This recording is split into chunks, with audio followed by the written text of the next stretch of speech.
रायसेन जिले में सिलवानी में एक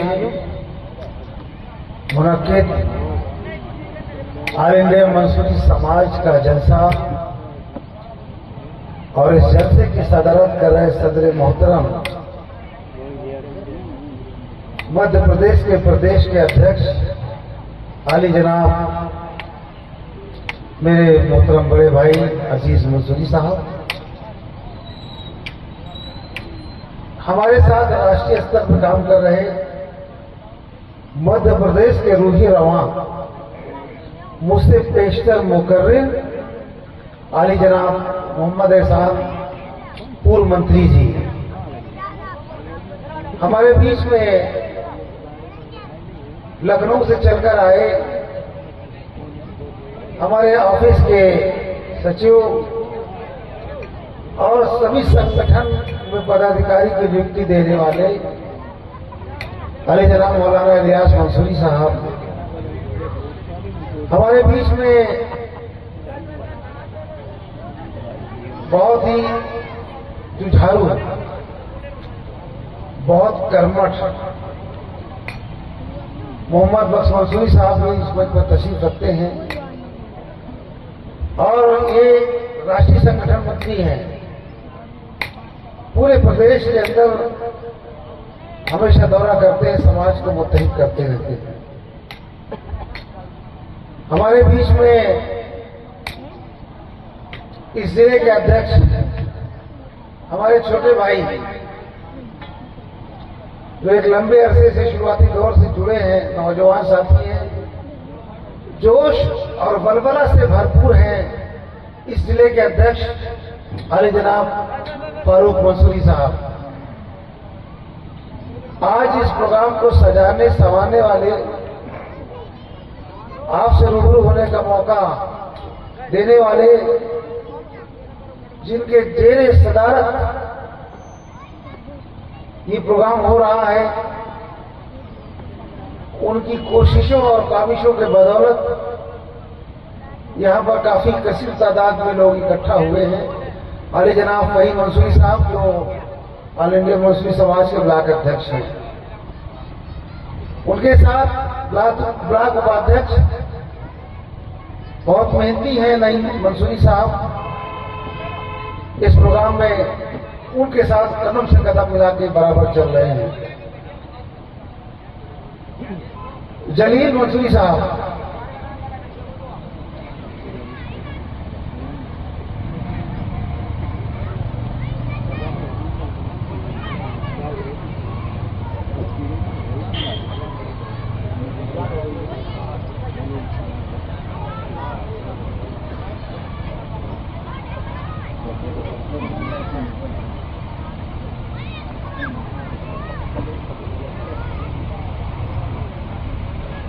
दस मिनट तकरीर होगी, उसके बाद आप लोग से बोलेंगे।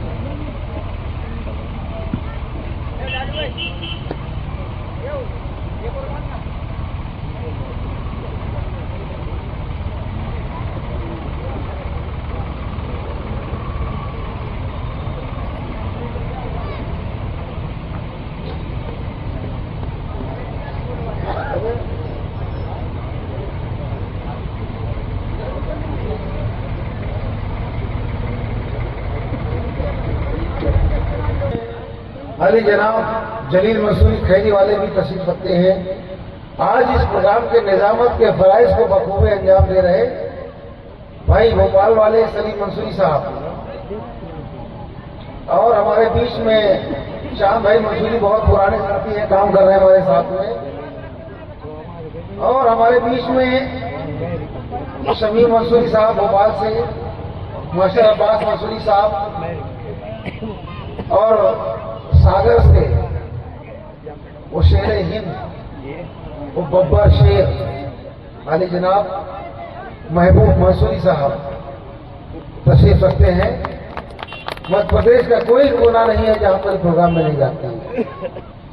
मैं इनके बारे में जितनी तारीफ करूं वो कम होगा, और इनके साथी बड़े जाबाज हैं, जहां जाते हैं वो इनके साथ जाबाजी साथ में रहते हैं।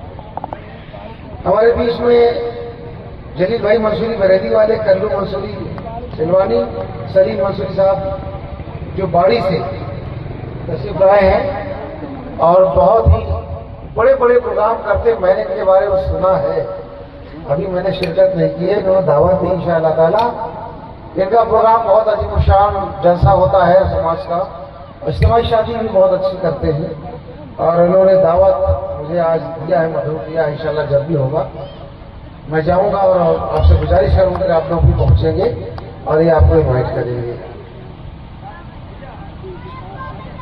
हमारे बीच में मंच पर अभी कुछ देर पहले एक बेटी ने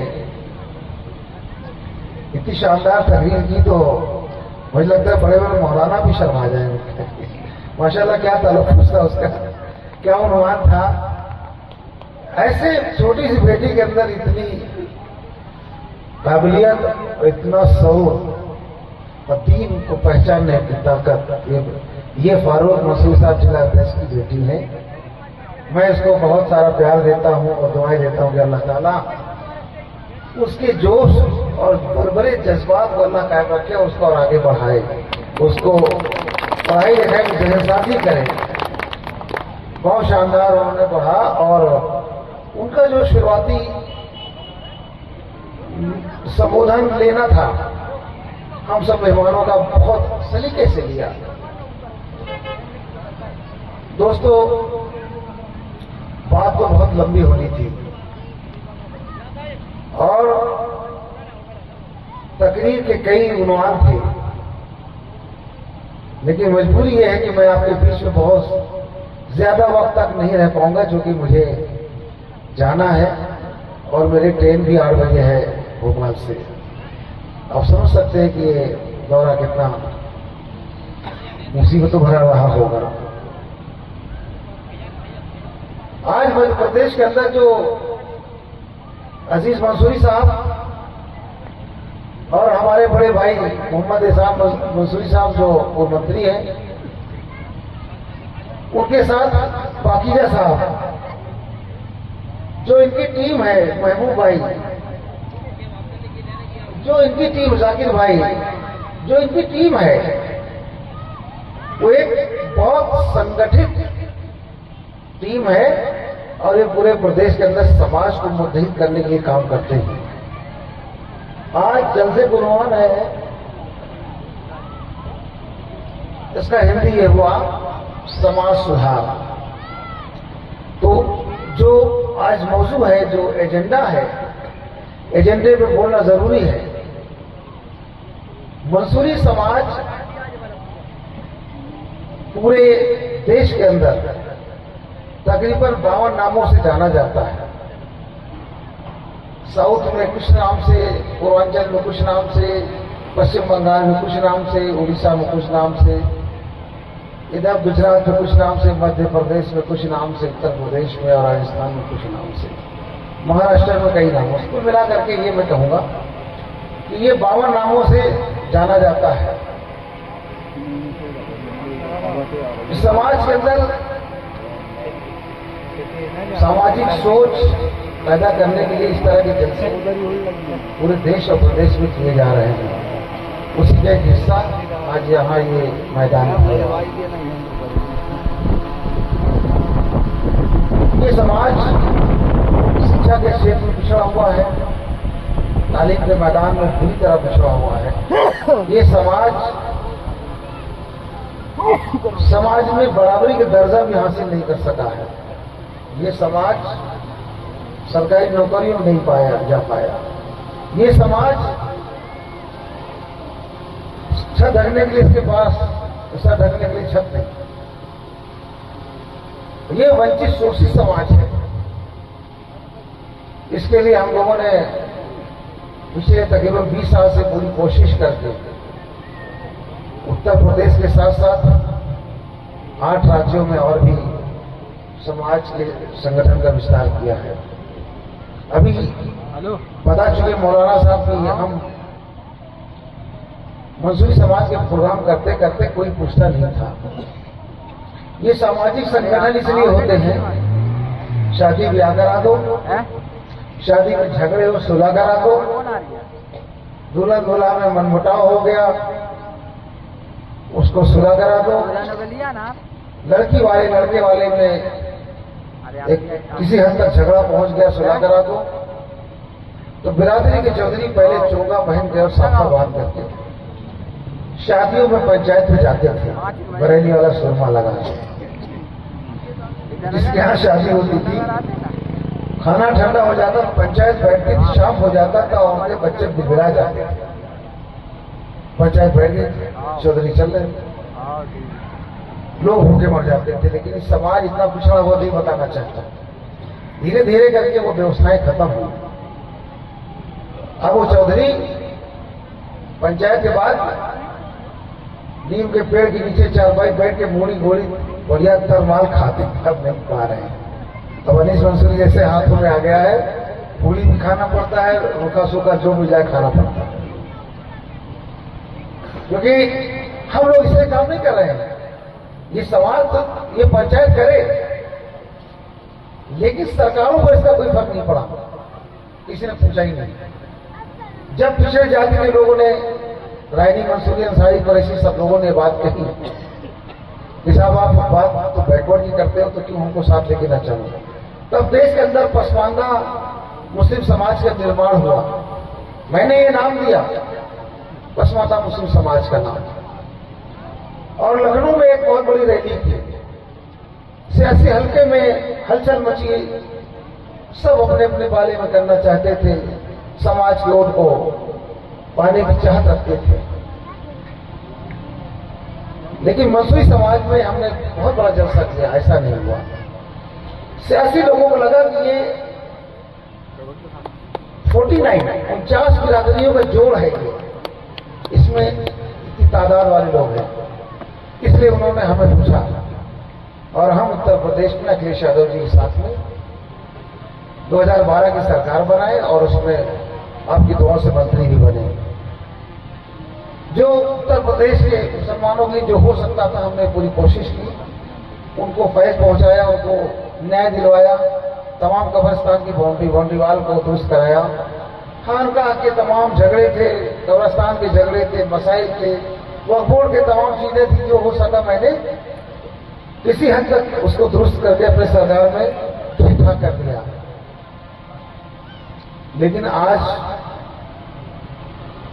इस देश के अंदर जो पसमानदा मुसलमानों के हालात में बद से बदतर है।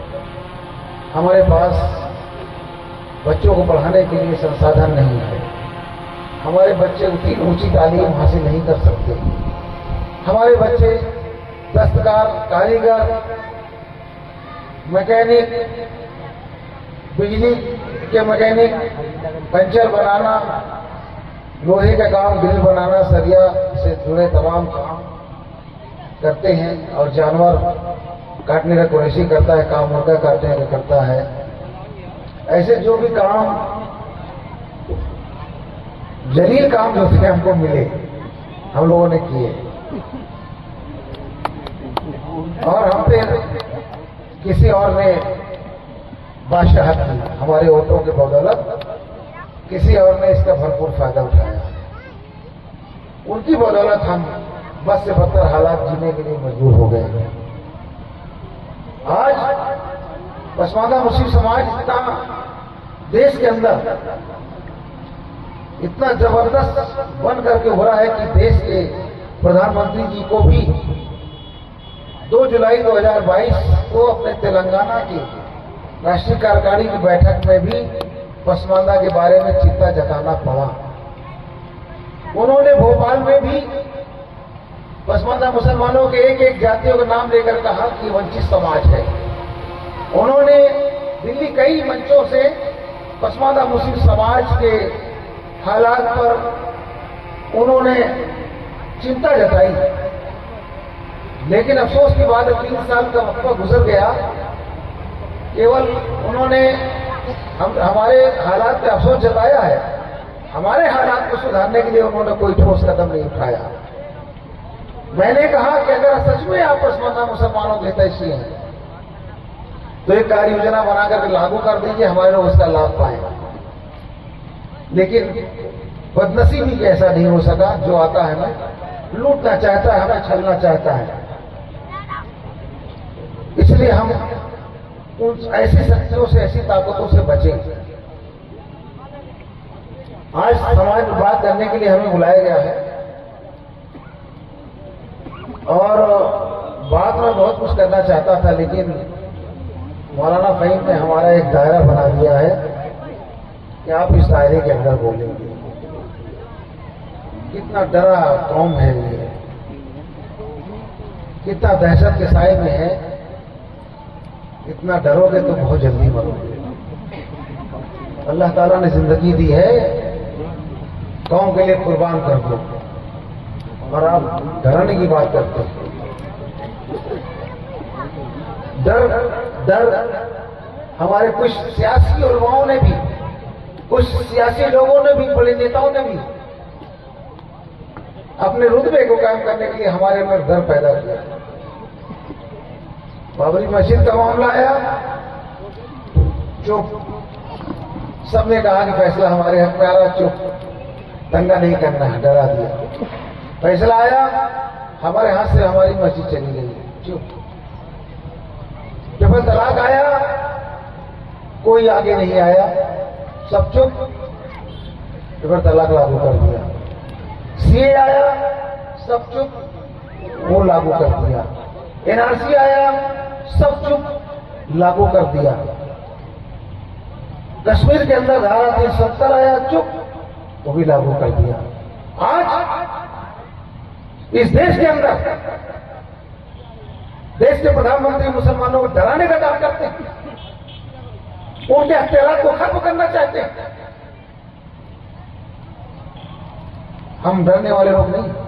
हो सकता है कुछ सियासी लोग निजी अपने लाभ के लिए, अपने फायदे के लिए आपकी बातों में आके समाज में लोगों को डराया होगा, लेकिन आम मुसलमान डरने वाला नहीं है। हम डर के साथ नहीं रह सकते, क्योंकि इस देश के अंदर, देश की आजादी में हमारे 12,000 मेवाती समाज के लोग हरियाणा के मुंह में अंग्रेजों ने उनके कलम कर दिए थे सर। 10,000 रुपए काम दिल्ली के उन बागातों में 10,000 माओ के सर कलम करके उल्टा हर पेड़ पर लटका दिया था लाशों। वो शहादत की इस कौम ने। आज उसको डराने की बात करते हैं। जिस कौम ने देश की इतनी बड़ी लड़ाई लड़ी, देश की आजादी में कुर्बानियां दी, इन्हीं मदरसों से लोग निकल के देश की लड़ाई लड़े, आज उसको बताया जाता है कि आदमादी हटा ये। तो देश के अंदर मॉब लिंचिंग, हमारे इबादत गाहों को, हमारे दर्शगाहों को, हमारे मदरसों को, हमारे स्कूलों को, हमारे खानकाहों को, हमारे मस्जिदों को, हमारे तमाम उन वक्त की संपत्तियों पर सरकार पूरी तरह दबाव बना करके हथियाना चाहती है। आज वक्त देख लीजिए, वक्त की संपत्ति है, वो हमारे पुरखों ने दान किया था, माने दान किया था कि आने वाली जो नस्लें हैं कि वक्त की संपत्ति पर कारोबार करेंगे, इससे वो तरक्की में जाएंगे, तरक्की के रास्ते पर जाएंगे। ये उन पसमानदा मुसलमानों के लिए ये दान किया गया था, ये वक्त किया गया था। लेकिन आज जामा मस्जिद से उठा लीजिए और आजमगढ़ तक चले जाइए, सारे के सारे वक्त की संपत्ति पर कौम के ठेकेदार बैठे हुए हैं।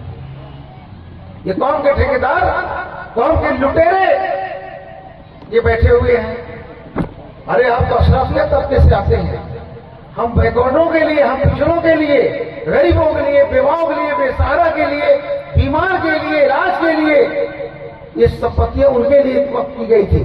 लेकिन आज भी एक ओबीसी का मुसलमान किसी अदारे पर पैर नहीं जमा सका, वहीं पर बैठे सारा मलाई काट रही है। और जब देश के मुसलमानों पर विपत्ति आती है, ये सरकारें जब देश के मुसलमानों के टेटुए को, गर्दन को दबाती है, तो ये कौम के ठेकेदार खामोशों के चुप्पी साथ खामोशी अख्तियार कर लेते, चुप्पी साथ देते हैं। इसलिए कि उन्होंने अकूत संपत्ति, एक बड़ा एम्पायर, वक्त की संपत्ति कब्जा करके उस पर बनाया। कहीं ऐसा ना हो कि सरकार के खिलाफ हम बोले और सरकार हमारे खिलाफ सीबीआई और ईडी की जांच शुरू करा दे। इस दहशत के साए में वो चुप हो जाते हैं और नुकसान कौम का होता है। जिनको हमने अपना रहबर माना, जो कौम के ठेकेदार हैं, वो आज कौम पे मुसीबत आती है तो खामोश है। तो मैं कितना अपनी जबान को रोकूं, मैं कितना अपने आप को संभालूं कि ना बोलूं। बात मंसूरी समाज की नहीं है, इस देश की बात है। देश कमजोर हो रहा है, भाईचारा नष्ट हो रहा है। आज भी हिंदू मुसलमान अपने मोहल्लों में, गली कूचों में प्यार मोहब्बत से रहते हैं। ये सियासी लोग उनके दिलों में जहर बोने का काम करते हैं और नफरती बात करके दंगा फसाद करने की कोशिश करते हैं। ये वोट को पोलराइजेशन करने के लिए, ये वोट की राजनीति के लिए ऐसा करते हैं। आम हिंदू मुसलमान आपस में झगड़ा नहीं करना चाहता, वो सब एक है। हमारे रिश्ते आज भी सबसे उनसे बहुत अच्छे हैं और वो झगड़ा लड़ाई में पड़ना भी नहीं चाहते। लेकिन आज ये भाजपा आरएसएस के लोग, कुछ गुंडे पैसा दे करके, जगह जगह मोटरसाइकिल पैसा दे करके छेड़खानी करके हमारे लोगों से झगड़ा करते हैं। उसके बाद उनका पुलिस भी साथ देती है। कहां तक बर्दाश्त करेंगे आप? कहां तक चुप रहेंगे? आपकी नस्लें खत्म हो जाएंगी अगर आप उठे नहीं तो, जागे नहीं तो। इनकी बातों में नहीं आना है आपको। रही बात ये हासिल तब हो सकता है जब आप इकट्ठा हो जाओ। रही बात ये, हम अपनी मीटिंग 5 मिनट में खत्म करके हम चल देंगे यहां से। जिसको जाना है वो जाए, अपना रास्ते मिलेगा। मुझे ट्रेन पकड़नी है। बातें बहुत लंबी करनी थी, वक्त की तंगी है। मैं यहीं से आज के इस प्रोग्राम के कन्वीनर भाई फहीम मंसूरी साहब का और तमाम उनके साथियों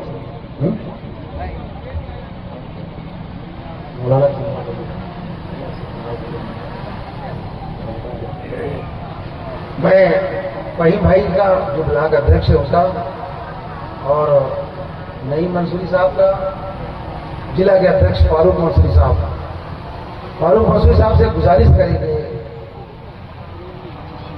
कि वो एक प्रोग्राम रायसेन में बहुत जबरदस्त करे, उसमें तमाम पसमानदा के लोग आए। उनके वालिद साहब बैठे हुए, मैं उनसे भी गुजारिश करता हूँ और उम्मीद करता हूँ कि वो अपने इस काम में खड़े उतरेंगे। और अगर प्रोग्राम का सलीका सीखना हो कि प्रोग्राम को कैसे किया जाए तो सागर से, महबूब भाई से पूछ लेना। इनके प्रोग्राम को देख लेना, इनका प्रोग्राम कैसा होता है।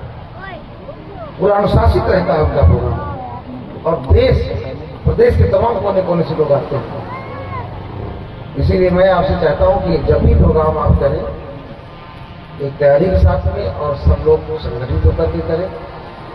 फारूक मंसूरी साहब हमारे जिला अध्यक्ष हैं और अब तक जितने मध्य प्रदेश में हमने प्रोग्राम किए हैं, चाहे वो सागर हो, चाहे कहीं किसी कोने पर, वो अपने साथियों के साथ पहुंचे हैं। मैं उनका शुक्रगुजार हूँ। और उसी तरह से हमारे महबूब भाई सागर से हैं, उनका शुक्रगुजार हूँ। और सागर से आए हुए तमाम मेरे मंसूरी को मैं उनकी गहरा शुक्रिया अदा करता हूँ। मैं तो बैठे सभी मस्जिद मेहमानों का, खासतौर से हमारे बड़े भाई एहसान मंसूरी को मंत्री जी का, इतना जोश जज्बा इस उम्र में मैंने नहीं देखा। कौम का काम करने का इनका जज्बा और इनका तरीका इतना जबरदस्त है कि लोग इससे आकर के सीखेंगे। इनके जेर सदारत प्रोग्राम करेंगे। पाकिजा साहब, इनका नाम ही पाकिजा है, उसके बारे में क्या कहना है? जो पाकिजा है उसके बारे में क्या कहना है? ये इनके होलिये में मत जाइएगा, पतले दुबले हैं। खड़े हो जाइए एक बार, देखें फिर से पाकिजा साहब को देखिए। पतले दुबले हैं लेकिन जितना ऊपर दिखते उससे कहीं ज्यादा नीचे भी हैं ये जमीन की। मैं आए हुए सभी हमारे सामने बैठे तमाम कौम के रहबर, कौम के फिक्रमंद लोग और बुजुर्गों, नौजवान साथियों, मंच पर बैठे सभी मस्जिद मेहमानों, मैं सबका दिल की गहराइयों से शुक्रिया अदा करता हूँ। अस्सलाम वालेकुम, खुदा हाफिज़।